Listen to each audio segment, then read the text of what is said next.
Good morning, everybody. This is Craig Zemke from the Department of Family and Support Services.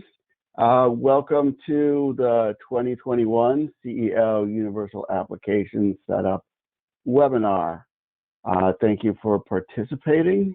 We have launched the initial phase of the application, which went live last week, and so we are here today to discuss how to set up the slots to enable you to accept children in the COPA system for the 2021 to 2022 program year.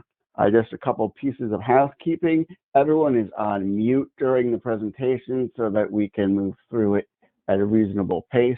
If you have questions, you can post those in the question chat box, which is part of the dashboard that should be on the right-hand part of your screen, and we will answer those questions periodically as we go through the presentation, and some of them we will hold to the end so that we're not answering the same question several times as people trickle in. We will be sending out a copy of the slides later on, and we will also be recording this and sending out the link to the video in a future CSD update. We had hoped, or I had hoped, to be able to put it up on the Children's Services Chicago website, but it's still not up yet, but I'm expecting to see that soon, and I think you will like the new one better. Okay. Having said that, let's begin.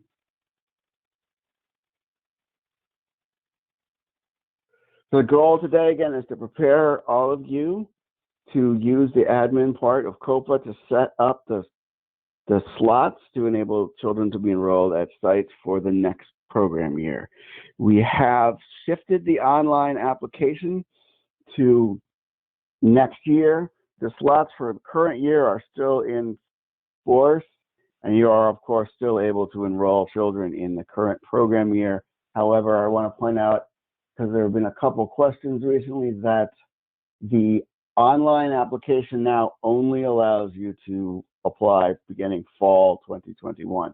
So children who are starting before August 30th will need to be enrolled at the site through the regular COPA system.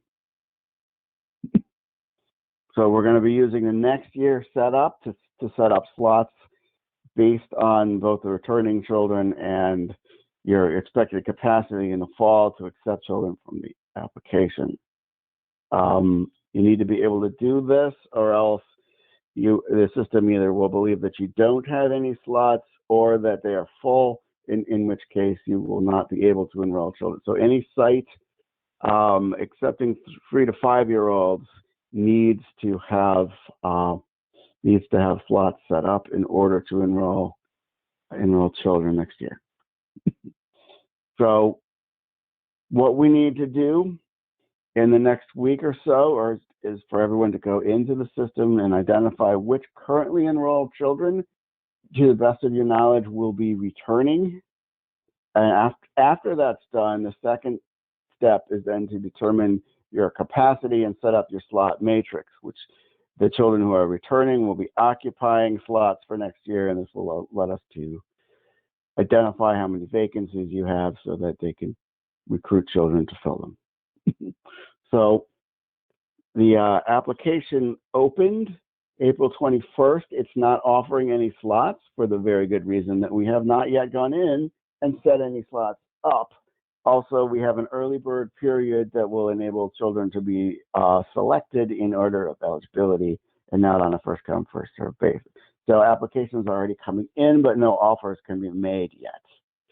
So what we need to do now is allocate how many slots are available and at what level of eligibility those slots are available so that the applicants can be sorted and either offered a slot or waitlisted.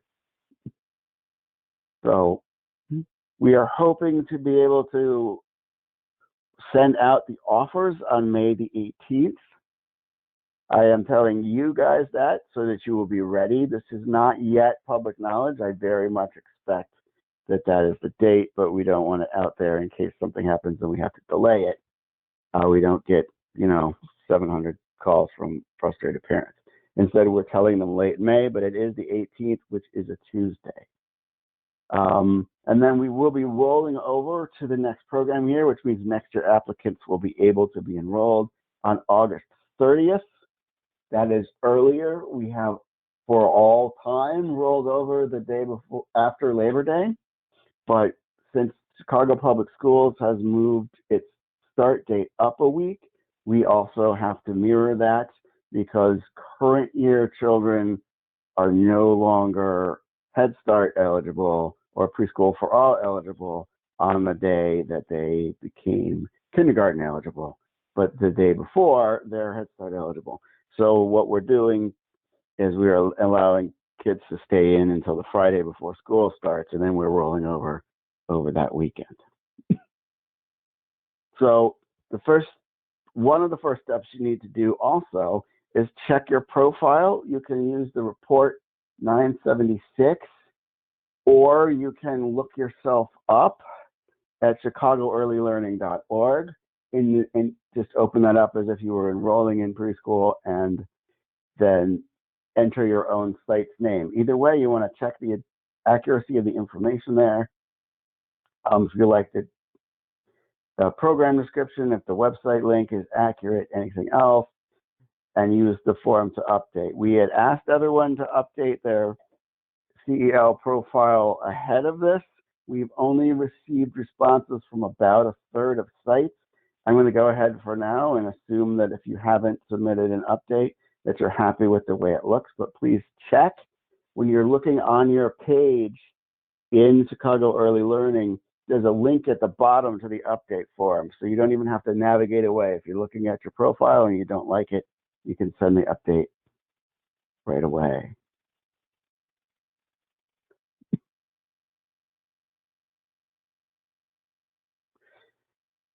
Okay, so the next thing is, in order to set up your children and slots for next year, you have to be an admin user, because to access the next year setup functions, you have to click on the admin tab.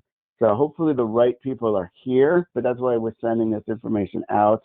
If you are not an admin user, the admin user at your site either needs to do this or make you an admin user. And I have a question here. I just want to get back before we went on, because this is a major change. So if rollover is on the 30th for DFSS, when is the first day of school? Well, we got 8/31 or 9/7. It is actually on the 30th. The 30th is a Monday. I guess so. For your purposes, we're talking about Friday the 27th is the last day of the current program year, which was going to be September 6th. But because Chicago Public Schools is starting a week earlier, we have to roll over a week earlier. So that first day of school, I've been told, is August 30th, which is Monday. And you can look at this calendar for next year with the start date, the end date, the dates for spring break, and so on is already out on the web. So you can look that up at CPS online. And we're just following their lead. The second thing you should do as preparation to set up your slots is to take a minute and update your classrooms in COPA. DFSS manages the agency and site profiles, but not the classroom, because we don't have the information at our fingertips to do so. So you need to go in there and do this.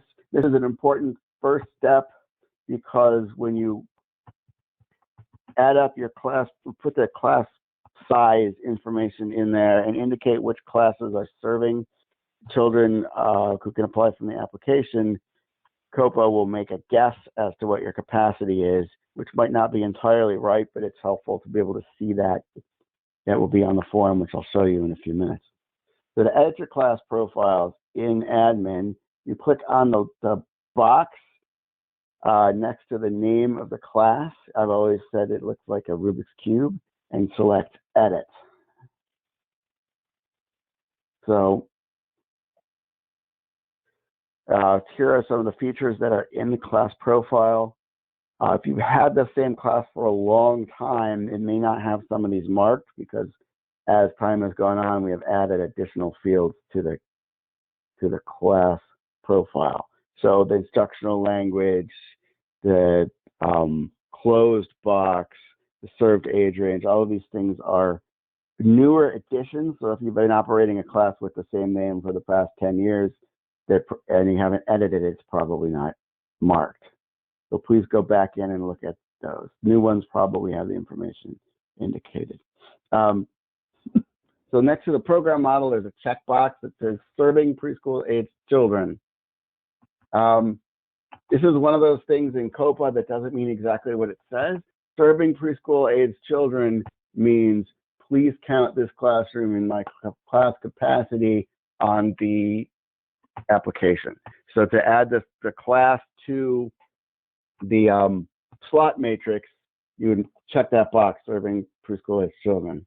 And then instructional language, because we get so many questions from the state and some from the feds as well about that, we need to know what the primary language in each classroom is. Again, it's a newer field, so if you're still using the same class name from years ago, it may not have been marked, so please go in and identify that for us. Okay, then we need to add funding sources. There can be more than one. You hit the control key and click everything that funds the classroom. Just don't leave it out. It helps us know which classes to count in and out when we do the classroom level report to ISB on the Preschool for All and PI classes. But we would like to know how many classes are in the other funding sources, early Head Start, so on as well. So please mark it for everybody. So just to clarify what that means, we have a lot of funding sources on there, and that's partly because if we've ever used one, it's difficult to remove it from COPA. So if you're funded by Preschool for All from DFSS, it's PSA DFSS is the one to pick. You not indicate CPS. That was the one that was used for classrooms physically in CPS schools. No one else receives CPS funding. So don't mark that. I wish I could turn it off, but again, it's been used in the past, so I can't. Classes with children who are funded by our Head Start grant are Head Start. If you have your own Head Start grant, it is non-DFSS Head Start. And then child care, again, refers to you are billing us for, or we are, yeah, you are billing us for child care. If you're talking about a certificate from Action for Children, that would be Action for Children, and many classrooms will have both. Again, you can hold on the control key and mark them both. Okay. Another thing that doesn't mean what it says, directly operated is a box that means I am not a child care partner. If you don't know what that means, it's probably not you. So then we have the class capacity. This is the part that we're going to see in a minute on the slot matrix. This controls how old a child can be and still admitted in the classroom.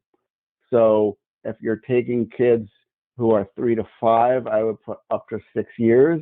That way later in the year, a child who's 5 years old in 9 months can still be enrolled in the program for the remainder of the year. Otherwise, it will cut off children at whatever the age range you put in there. It's mostly here to make sure that you're not accidentally putting children who were 3 in September in early Head Start classrooms and so on. We're going to set that, again, depending on what phase we've been in the last year. I know that the city has gone up and back about what the capacity is.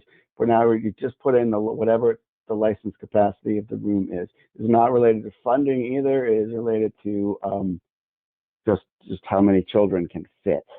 So if you can take 20 children in the classroom, but we have funded you for 15 slots, the class capacity is still 20. You can put private pay children, Action for Children, funded children, or whatever, in the other spots, so there needs to be room for them. Again, there's an age range. I know we're asking the same question several times, it looks like, but when the question is, either birth to 3 or 3 to 5, this is not the question that means please put me on the application. This just means this is the age that's actually served. So this is the question that means what it says.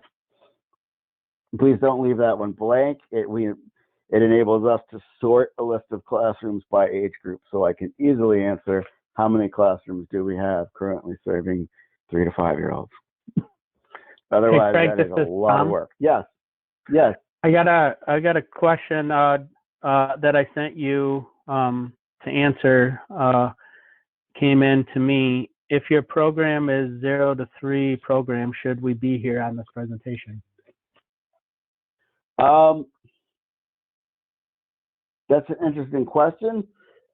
You don't need to be, because we're not opening that up to offer slots right now. But that is part of the plan. I'm just not sure we're going to do it this year, because we may do something a little bit different with the application next year. So I guess the short answer is no. If you only serve birth to 3 children, I still want you to do the things that I've just talked about, by the way, but you don't need to set up your slot matrix, because we don't have an application for fall up and running yet. I believe that starting with fall 2022, though, we will have an online application, even including prenatal, in fact. But that's still several months off.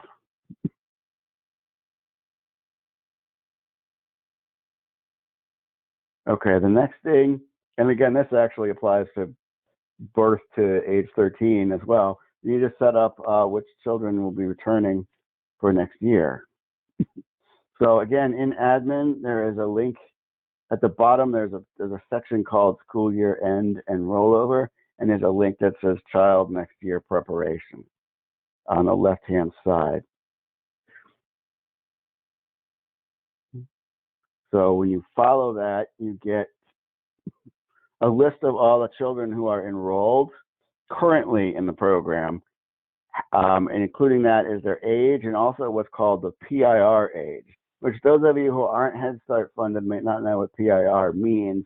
It's the Program Information Report, which classifies children by age, but not by their current age, by the date they were on the eligibility date for school. So in Chicago, this question is, how old were they on September 1st?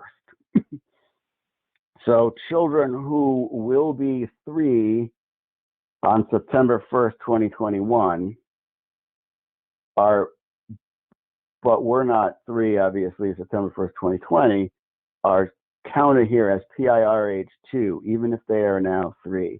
And that's because based on the current year calculation, they were not eligible for preschool for all because they were 2 on September 1st. So that's what that column means. And based on that information, you can, and your knowledge about what the parents are telling you about whether they're coming back or not, you can decide which children are returning next year. Roughly, people who aren't old enough to go to kindergarten are eligible to be returning. Children who will be 5 should not be identified as returning children. So COPA has made default selections based on the child's age, like I said. So if you look in that column, you'll see some of them, it's guessing that they're returning. Others, children who are aging out of the program, are marked as archived, which means it's guessing they will be leaving the program. However, if you have school-age childcare programs and intend to offer that child a slot, you might not want to put them on the archive link. There's also a column that says recertify. Recertify means they are returning to your agency, but not the program in which they are enrolled. An example of this is a child who is turning 3, who is currently in, say, a PI classroom, but next year will be in your preschool age classroom. So they shouldn't be marked as returning because since they're entering a new program, we need to look at their eligibility again. So the recertify will put them back on the waiting list, whereas the returning list rolls them over to the eligible accepted list. And on that list, you don't need to re-verify their eligibility to enroll them in a classroom.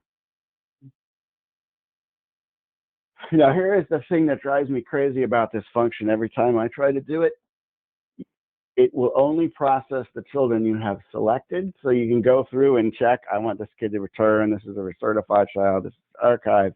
But if you didn't check the boxes on the far left side, it won't process them. So that just allows you to only move one child. But that means you do need to make sure that you have identified which children you're trying to process before you hit submit, or you will lose all your work and you'll have to start over again.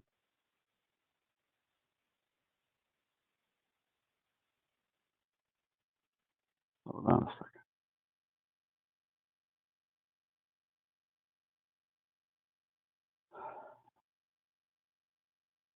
And I have a question here, so I'm going to repeat so that everyone is on the same page.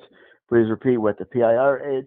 The PIR age on this menu is how old they were on September 1st, 2020. And then their current age is going to be next to that.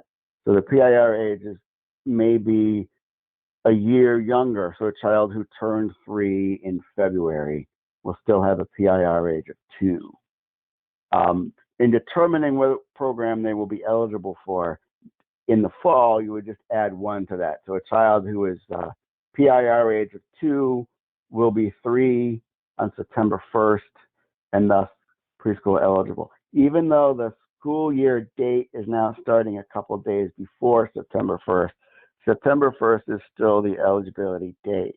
So when you're looking at the 21 to 22 program year, the question is, how old will they be on that date on September 1st?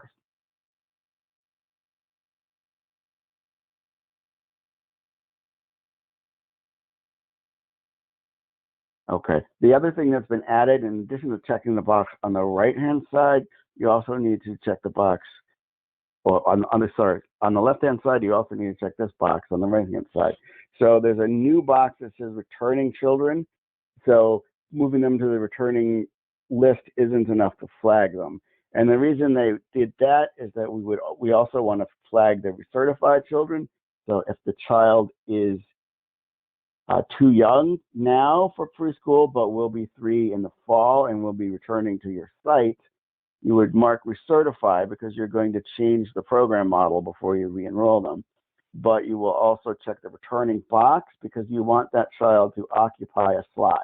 So if you have 20 children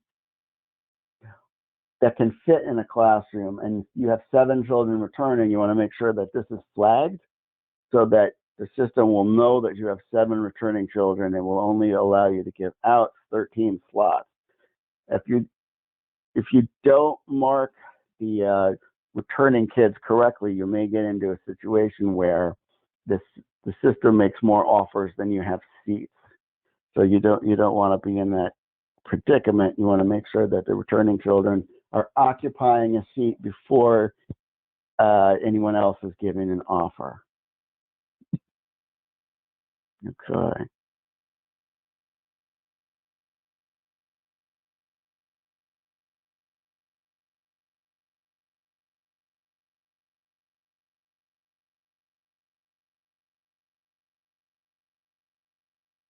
So once you've made these selections and you submit them, you should be able to go to the other lists in this section, the returning back to eligible list, the recertify list, the schedule for archive, and you will see which children have been sent to those lists.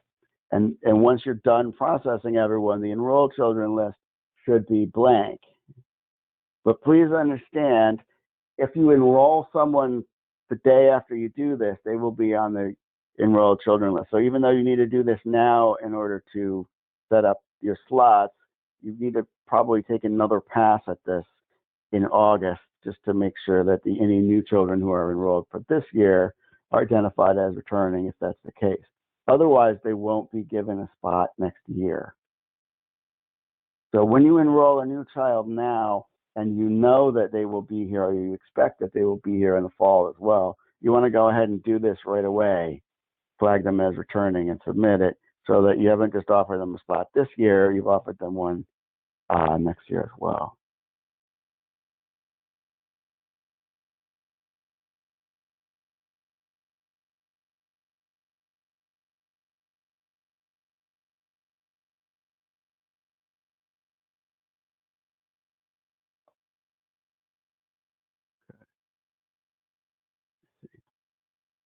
So if you move a child in error, you can move them back to the enrolled children list from any of those other lists. You just click the box in the column that says back to enrolled list and click that. It will undo what you did. It will also remove the flag if you gave them a returning flag.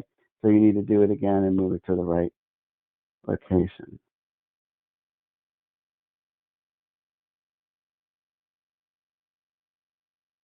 Okay, I'm having a little bit of difficulty with the question box because it's so small, I can't read it. But I have a question. Hey, Craig, this is Tom. Yeah. Can you pop it out from on the right-hand side? And you can expand it up and down on the. I've been looking for. Yes, here it is. Okay, thank you. You see that? Okay, good. Yeah. Okay. So here's a question. Can you explain which will be recertified? So the issue is returning children bypasses the waiting list and the determination of eligibility, but it also means that you can't change the program model. So if a child is going to have a different model than they have now, for example, their early Head Start this year, but will be Head Start in the fall, then you would mark them as certified to put them back on the waiting list, because the waiting list is the only place where you can change a program model. So anyone who will be going to a different class, who will be aging up, is a certified child. But someone who will be returning to the same program, children who are in their first year in a preschool room, who will be in their second year next year, for example, you would just mark as returning. That's the difference.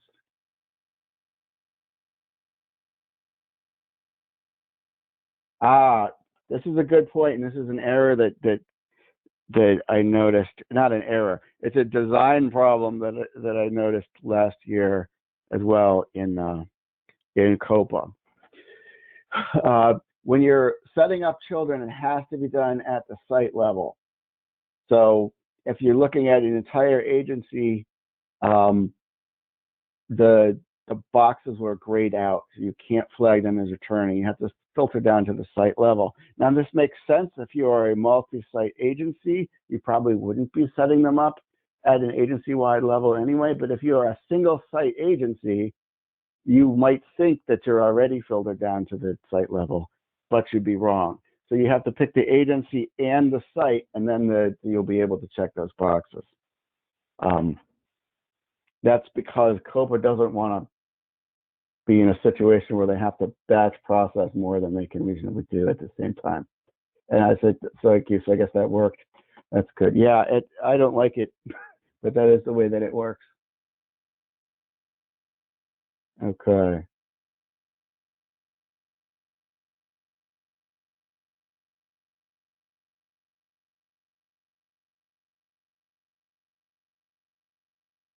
All right, now that you have this set up, you can go to the slot matrix, which isn't called that. It's a nickname that we gave it because the actual header is site slots allocation by eligibility points. And I'm not going to say that again. So I'm going to call it the slot matrix. And this is where it's located on admin. So you can filter this by agency and site. If you are a multi-site agency, the reason you would like to filter it down is that if there's an error with any of the sites, you can't save the whole screen. So it's best to do it once at a time. That way you don't lose your work and get frustrated. But you can technically line up several of them doing it at the same time. Make sure that this is filtered for next year, which will now be next year, 2021-22. The current year slots should already be set up if you were on the application last year, and those are still functioning. You don't need to change them, although you may want to, but you don't. but that's still in force. So you want to flip it to next year and set up the slots again. It will be different because the number of returning children is likely to be different. This year's returning children are probably next year's leaving for kindergarten in most cases.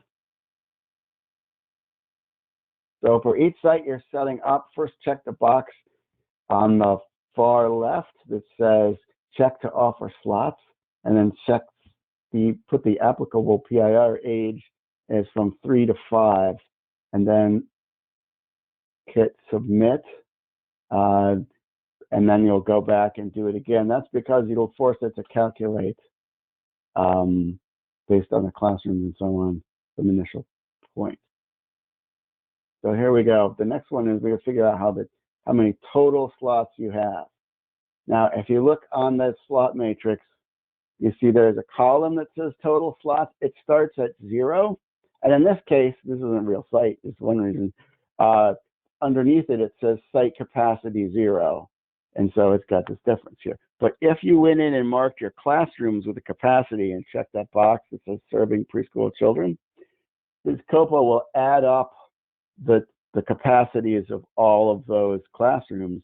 And this is where it will make its guess. So where it says site capacity, if you have 3 classrooms that you've indicated have a capacity of 20, then it will say 60 down there. You don't have to use 60 at the top. It's just telling you how many slots it thinks you have. So here's an example of that. At this site, it's added up the classrooms to 99, and so that's its suggestion. If you click on that link, it will show you a list of the classes that it's selected. Again, you don't have to put it there, but it's probably right in most cases if you've set your classrooms up correctly. So the total slots, you don't have to do any math on this yourself. You don't have to subtract the returning children yourself or anybody else. This is just the total number of children that can fit in the room. Okay. So here is an example. It's got it now has returning children identified. So you hit submit. You want to do that several times and see why, because it forces it to calculate. And then you filter to this site again. What you see is that 20 children were identified, or 20 slots were identified, but 3 children have been flagged as returning. And so when you look down in the net 1 to 5 slots, you will see 17. And at the moment, there are only 17 slots available. If one of those returning children actually drops from the program, then there will be 18. And then we'll do that automatically. You won't have to adjust that.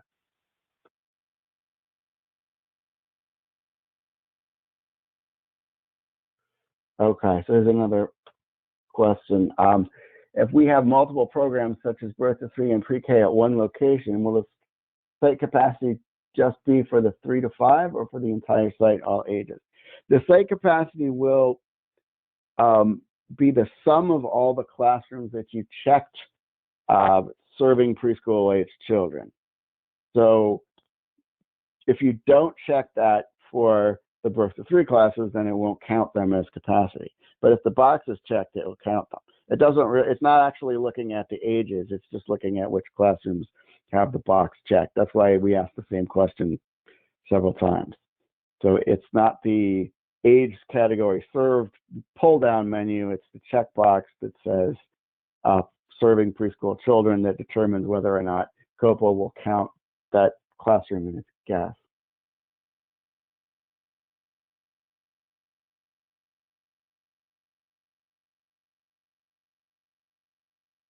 So here, what you see I was doing in this slide, we have determined that there are 17 slots available.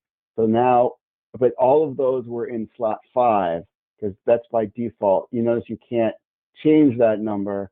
COPA is doing a math problem and assigning whatever is left to slot 5. So if you want to put slots in less restrictive bucket, then you would mark it in slots 3 or 4 as it's done here. And then COPA will do a math problem once again and subtract those from a total. So what am I talking about when I'm talking about slots or eligibility buckets and so on. Slot 5 contains children who are what we call categorically eligible. They're the neediest children. They're homeless, they're foster children. Depending on how it's said, it can include children with no income whatsoever, but it always includes the neediest kids, families who are on TANF, so on. So that's where the default bucket is there, and anytime you add a slot, it goes there before you put someone else, because the system automatically gives preference to these high need groups. Slot 4 is slightly more restrictive, but everyone is in there basically is from a family that is below the federal poverty line, and thus is eligible for Head Start, because the Head Start income limit is 100% federal poverty. Slot 3 is still less restrictive, and we've tried to calculate that to indicate that these are preschool for all children are also receiving child care, but that because the child care requirements tend to move around, that's not 100% fair. But just assume that this is families who are over income for Head Start potentially, but still on the lower end of preschool for all eligibility in terms of family income. And slot 2 is set in our system at 200% federal poverty, which is the limit that we can take preschool for all children in our programs under our agreement to offer these slots with CPS. And then slot 1 doesn't have any income restrictions, so there's no minimum points for that slot, in other words. So this is where you put private pay families.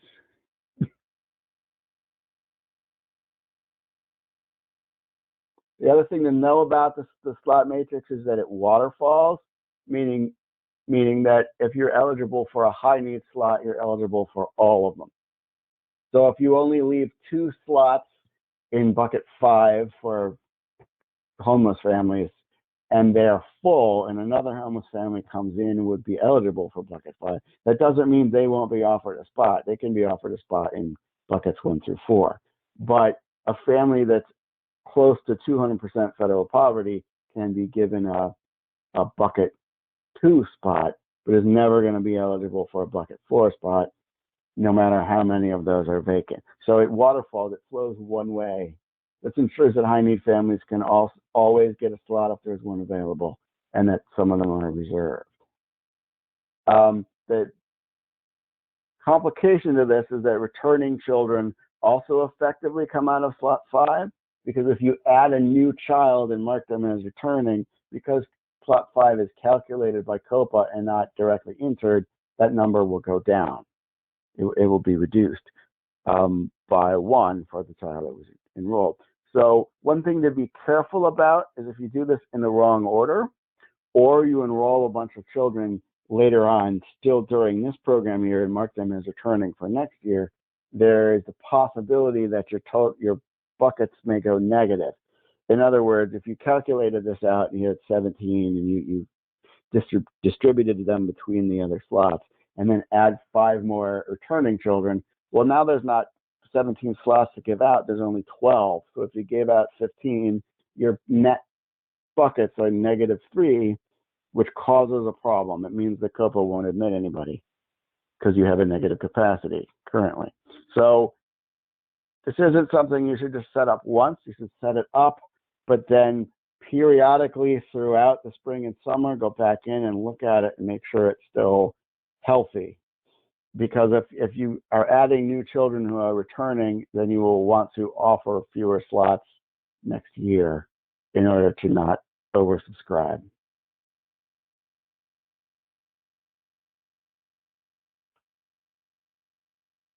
Okay. So once you put your numbers in, you hit submit, but select your site again and look at it. As I said, COPA will have done the math. And so now you will see having assigned 15 slots between buckets 3 and 4. I only have 2 of the 17 left over, which has automatically been calculated by COPA. Here we go. I have a couple questions about eligibility here, so they're pretty they're crucial that everyone is on the same page here.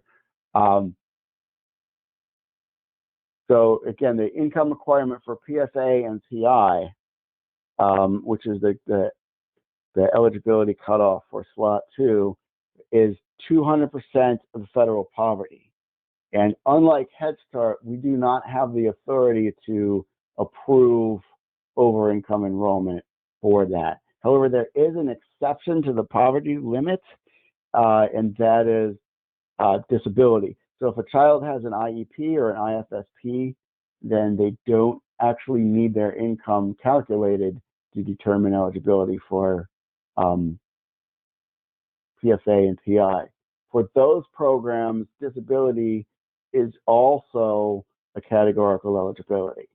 So they will actually be bucket 5 kids, regardless of income, if they have an IEP, if they're applying for preschool for all. However, again, the different programs have different criteria, so that does not make them eligible for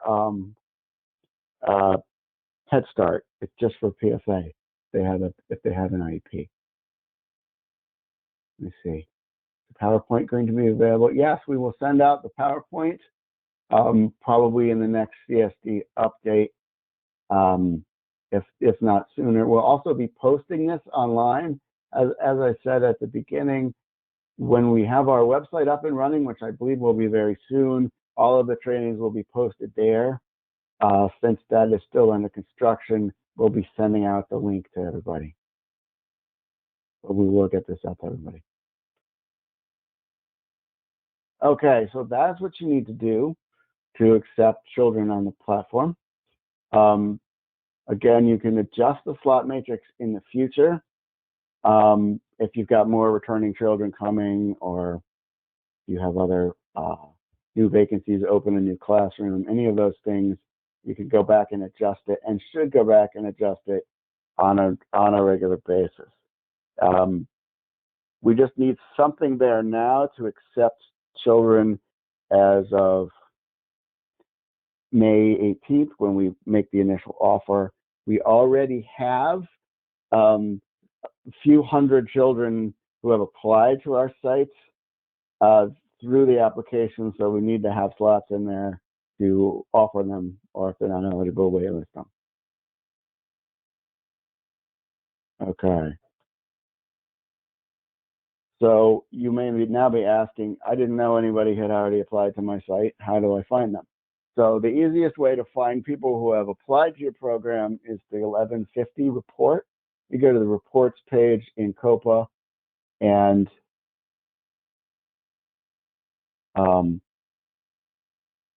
navigate down to recruitment. And under recruitment, you would select the 1150.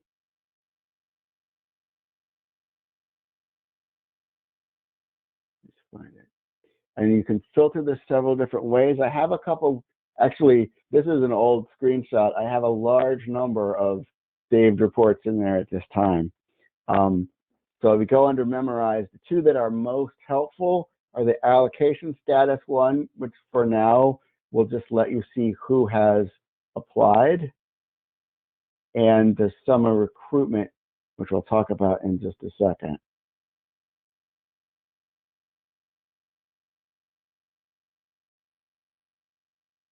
So first of all, make sure, I think it's doing this by default now, but make sure that it is filtered to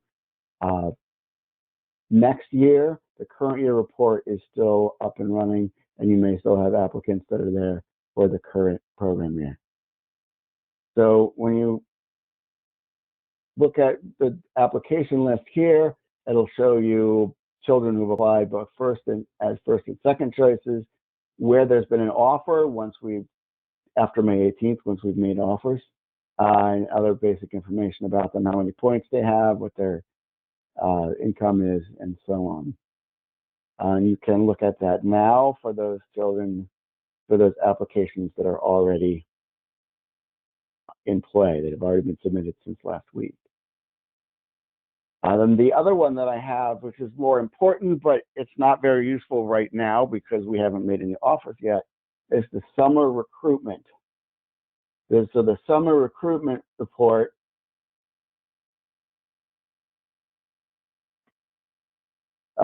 includes contact information for your families. So that has these fields. It'll give you the primary caregiver's name, their email address, home phone, mobile phone. So once we've made offers, you can go to this list and make contact with the families and call them. Now, when we send out offers to families, they get an email that says, please contact the site about completing the enrollment process. But you don't need to wait for them to do that. If an offer is made, just go ahead and call them.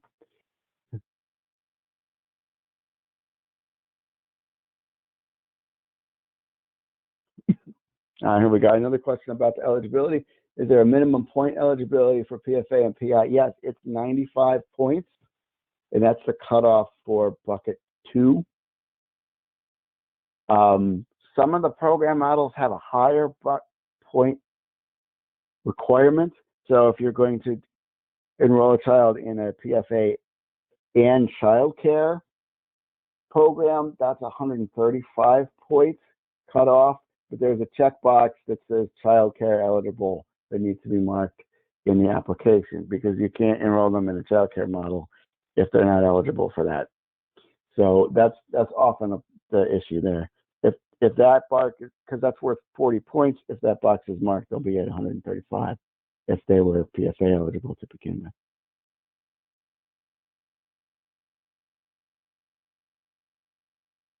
Yeah, I thought I covered this earlier, but let me do this again so everyone again is on the same page. Just to review, you put in the classroom capacity in there, you're going to give the total license capacity.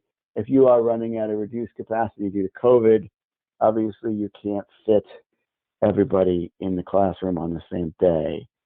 However, many of our programs have been offering remote learning experiences over the last year, and we have updated the attendance section so that you can mark remote participation as in a separate column from in-person attendance. So we'll still enroll them in the classroom, even if they're not participating in person or participating remotely. In other words, the capacity is how many kids will be enrolled in the class, not how many may necessarily be attending on the same day. And so it's because the COVID restrictions are attendance limits, not enrollment limits, so to speak. The other piece is, although we haven't heard anything yet, things are trending generally positively. And so we are hoping that by the time we get to September, we may have some reduced restrictions to deal with. But again, you'll hear about that from the mayor's office when and if it happens, and it hasn't happened.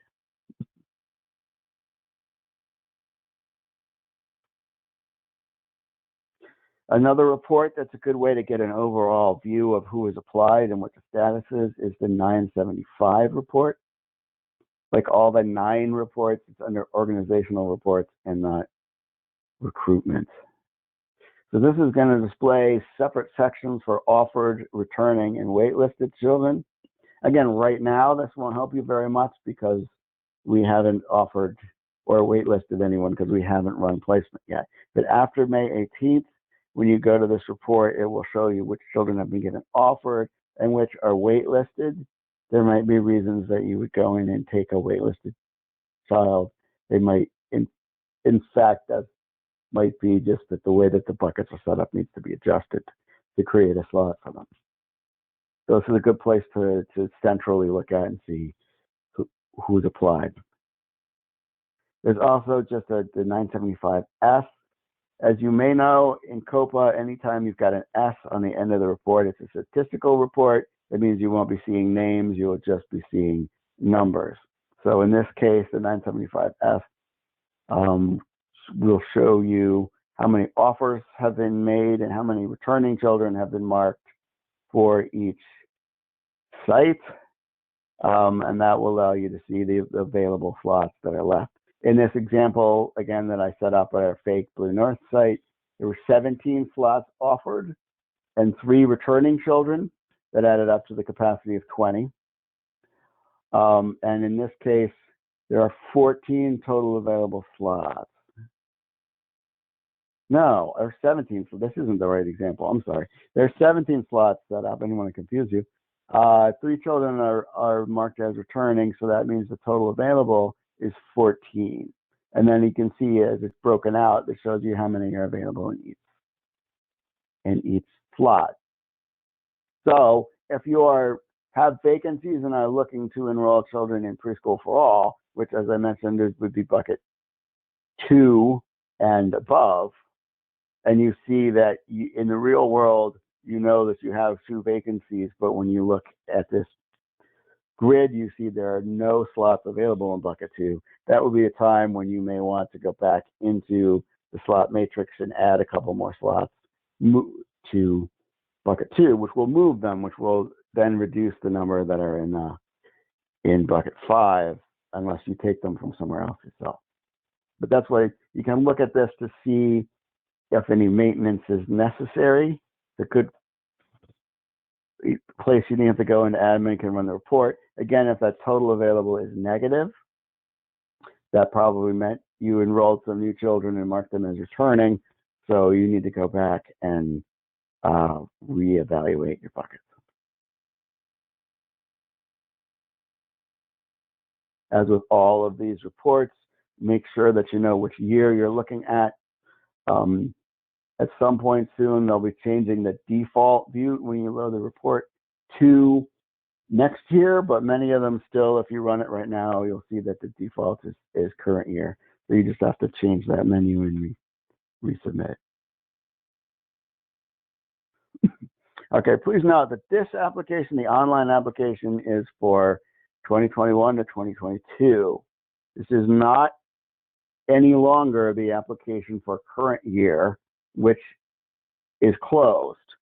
So please don't convert any files from the recruitment list to the regular COPA list.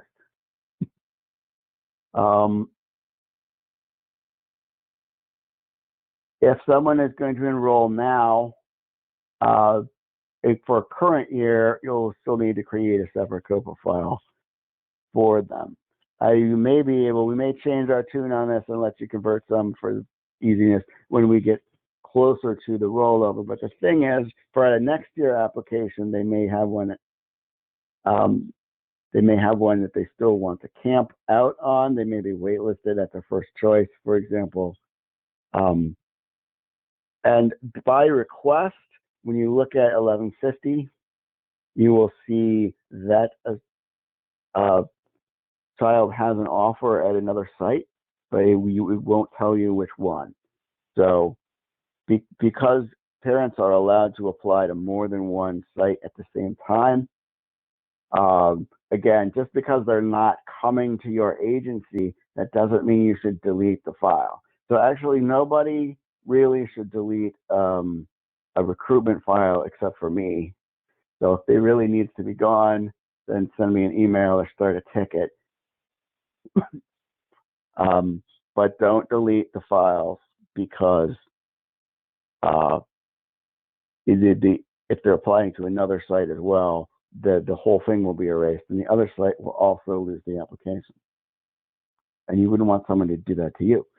Okay, here's a good one. Are you saying as of today, all new apps should be entered manually? Yes. All applications for the 2020 to 2021 program year now need to be entered manually by staff, because the online application for current year is closed. So online applications are now for fall. You can still add them to the current year recruitment by going to the recruitment session and entering an application directly onto that family recruitment list. But they can't go through Chicago Early Learning anymore, because that application has been converted from current year to next year.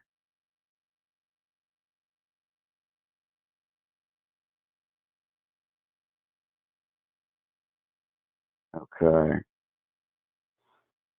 Once again, if you need help, we get a large volume of these. So the best place to get help, because there's a record of the request, is to go to the COPA Help Desk ticket system and start a ticket. I realize that's been backed up right now, but we are bringing on some new staff, who we hope will be in place by the time that the placement goes live. So we should be getting additional assistance and speeding up the work of the help desk very soon. Okay, before we get any other questions, I have a couple more in here that are kind of, well, just housekeeping issues, and I want to make sure that we cover everything. So first of all, in terms of the overall offer system, do offers reduce our slot availability? They do. So if you say you've got 17 slots available and then offers are made to 4 families, then you've only got 13 remaining to give out. So that's important, and we will cover this probably in a future webinar after placement goes live. But it's important to remember all year round, if a family receives an offer but then doesn't come, they're still occupying a slot. You need to decline the offer. So you would go look at their recruitment file. You can look at that either on the 1150 report or through the family recruitment list. And where the offer is there, you would mark that as declined. And then that will release the slot so that someone else can be enrolled in that spot. Another one, if the child's been added to the wait list, how do we change the desired site? You should still be able to do that. Open up their information in their COPA file and change the site on the pull-down menu.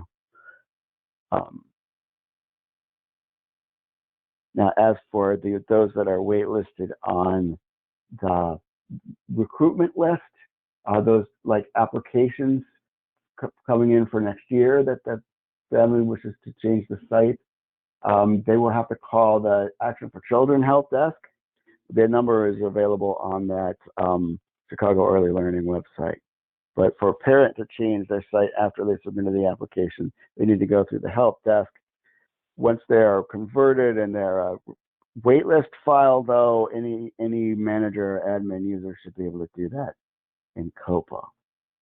And so to repeat what I said about declining, because I have another request for that, a child who's given an offer is taking up one of the available spots.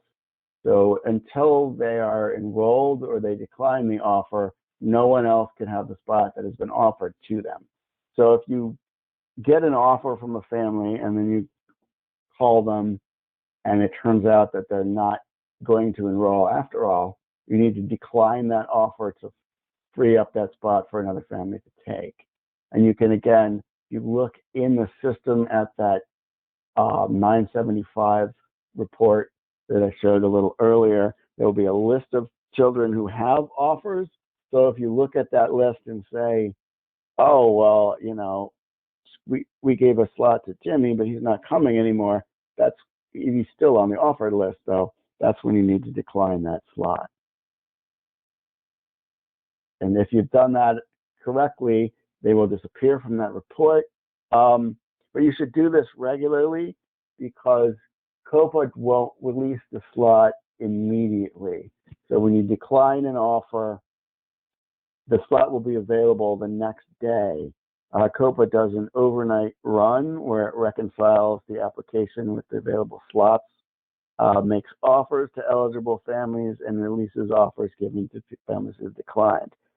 If you need a family declined right now, you should contact DFSS, either myself or Jennifer Santana, because we can do what's called decline and release, which will release the slot immediately. But Otherwise, it will take the overnight run. There's a reason for that. I mean, it sounds annoying when I say it, but there's a reason that we wait until overnight to release a slot, and that is that if you're making changes to the file, sometimes it's necessary to decline the offer, for example, and then to change income information, program model information, birth date, other things that won't let you move them from one site to another.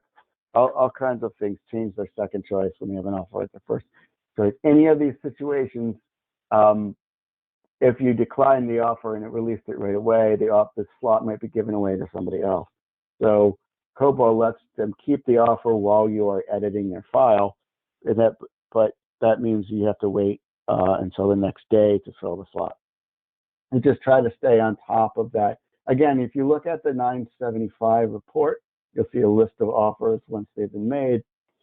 And if there's anybody on that, if you haven't contacted, you can find their information using the 1150 and contact them.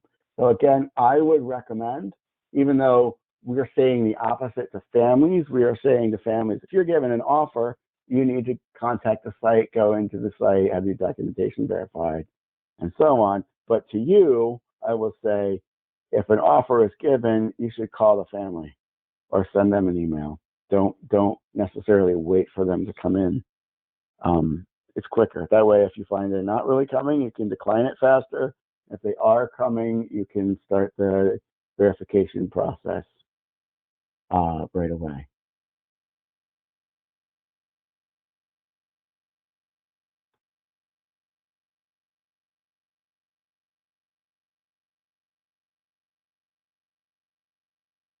Okay. Answered everything. So thank you very much for your participation. I will be back. Again, we will talk in more detail about converting and enrolling children later in the summer, as well as offering some other COPA trainings in the next few months. So I look forward to talking to you again. We will be releasing this PowerPoint in the next day or two. And this video will be posted soon. So you can share it with everybody who you know should have been here but was not. Anyway, thank you very much, and have a lovely Monday.